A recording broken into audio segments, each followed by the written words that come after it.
Okay, so I'm here to conclude our debate. Simply put, there's an inherent problem here. I don't think any of us would argue that.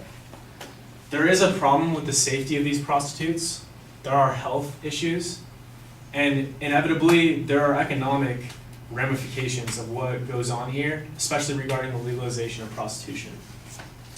First, I'd like to make a very, very strong point against what Bridget just said, which is, what is the point of legalizing prostitution in the sex industry, given that there will continuously be violence perpetrated against these individuals, regardless of illegality or legality?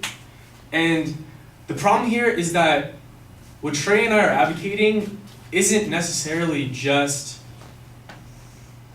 should it be legal or illegal, but rather what we're trying to get at is the rights of these individuals, rights to protect them. And yes, there will always be people who ignore the legislation put in place, people who don't care about themselves enough to take advantage of it, but there are certain people who need that legislation, a platform upon which to build their case to get out of the hole that they are currently stuck in. Yes, most prostitutes are born out of their teenage years. The average prostitute begins being a prostitute at the age of 14, which is incredibly sad, and they continue to be exploited for most of their lives. But there is no way for them to get out of this hole unless there is legislation put in place that protects them.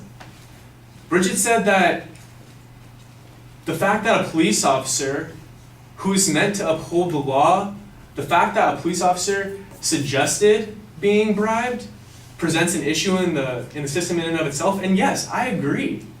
But the only way to get around the police officer is to instill legislation which comes from his superiors and provides a method upon which that police officer to be reprimanded for his actions. That is the only way change occurs. And so this is not just about economics or the safety of the people or the Johns who are taking advantage of these prostitutes. More deeply, it's about the rights, the worker rights of these individuals and these women. These women who are working for money, trying to support their lifestyles, and they need rights, just the same as someone who works at McDonald's or someone who works in this classroom teaching all of us. Furthermore, human trafficking will occur no matter what.